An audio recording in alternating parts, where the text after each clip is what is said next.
Hey, this is Palmina and Les with Keeping It Real. Hi, everybody. Thanks for joining us again today. So we are going to talk about what a mortgage is and what it means and the difference between fixed and variable. Yes, and what's an amortization versus a term. And you know what? We deal with this every single day, but we find sometimes our clients don't even know what a mortgage is. So what is a mortgage? How would we define it? So a mortgage is essentially, it is a debt instrument for the purpose of buying real estate. That's right. So it's a loan specifically for real estate. Correct. Let's do on the amortization piece. So amortization versus term mean two totally different things. Amortization on a mortgage where you put less than 20% down, maximum amortization is 25 years. So no longer 30 years. We used to see 30-year mortgages. No, not anymore. Okay. However, if you put 20% or more down, then you have the option of 30-year amortization. So that's really good to know. Okay. Okay. Great. Now your interest rate, okay? So your interest rate is not going to be the same for 25 years. It's not going to be the same for 30 years. So the term is how long your rate is good for. So we have a 5-year term, we have 4-year terms, 3-year term, 2-year term, 7 years, and 10 years. So how do you determine those terms? Like the interest rate, or how do you decide whether you want to keep that interest rate for 5 years versus 7 or maybe 2? So in reference to term, it's really, number one, it's personal preference. Number two, the purpose. Is it your primary residence? And then it kind of also depends on what kind of rate environment we're in. That's right. And right now we are in a very low rate environment. Amazing. We've never seen anything like this in history. We are below 2%. That being said, I would for sure take a 5-year term, or for that matter, 4-year, because right now the 4-year is a very good rate as well, and a 4-year term is still a good length of time. Very rarely do I see 7 or 10-year terms, and the reason I don't recommend them is a lot can happen in 7 years. You know, people think, oh, I'm going to be in this house forever, or you know, there's so many things that can happen in life to change that. Or if you want to refinance, right? Because if you have to break your term, there is going to be a penalty. Okay.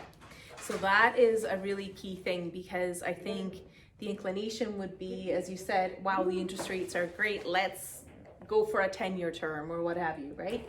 So that's a key point to understand, is that, again, life can happen, and amazing if you're going to stay in your house for the next 30 years, but things to keep in mind, because once you decide to break out of that loan mortgage, out of that term period, then there are penalties. And so that's something we'll talk about in another segment. But okay, so terms, going back to that. So it has to work for you, basically. The average is as you said, the 5-year. That's the most common. And then what about fixed versus variable interest rates? How do you decide what kind of a mortgage rate you want to select? Okay, so I mean, once again, it's personal preference. Are you the type of person that is okay with taking a risk? Because you do take a risk when you do a variable, because a variable mortgage will change if prime rate changes. So if prime rate is, okay, let's take for example right now prime rate is 2.45. Okay, crazy. That is crazy. And right now we can get a discount of 0.85. So what that means is your rate is 1.60 on a variable. Okay, which is incredible. And that's for a mortgage with 20% or more down. It's a little bit lower. I believe it's like 1.45, I want to say. Wow. With less than 20%. Wow. Down, which is very low. However, the fixed rates are really low right now too. Yeah. They're very close to that same variable rate. So you're not, in my opinion, saving a whole lot at this moment in time with the way the rate environment is.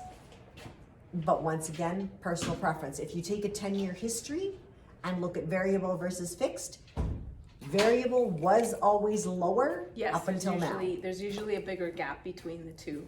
And that's usually, again, I find with my clients that would usually be a deciding point for them. It'd be like, oh my gosh, or like you said, the risk comfort level. But yeah, it used to be such a big gap, and now it's quite close. So It's very close. I mean, it really does end up boiling down at this period in time to what you're comfortable with. Like for example, I know I'd be like, yeah, let's go variable. That looks great. But my husband would be like, no, I want to know exactly what it is. I'm not comfortable with it changing. So that's the conversation you need to have if you're buying with somebody. You need to have that conversation with them to see where you're both at. So, Exactly. yeah. So wonderful. So there you have it. Now you know what a mortgage is, the difference between a term and an amortization period, and interest rates. And of course, anytime people can call you For more details. for more details, call me for more details, and we're here to help you. Thank you so much for joining us for another segment of Keeping It Real with Les and Palmina. We'll see you soon. Bye. Bye guys. Take care.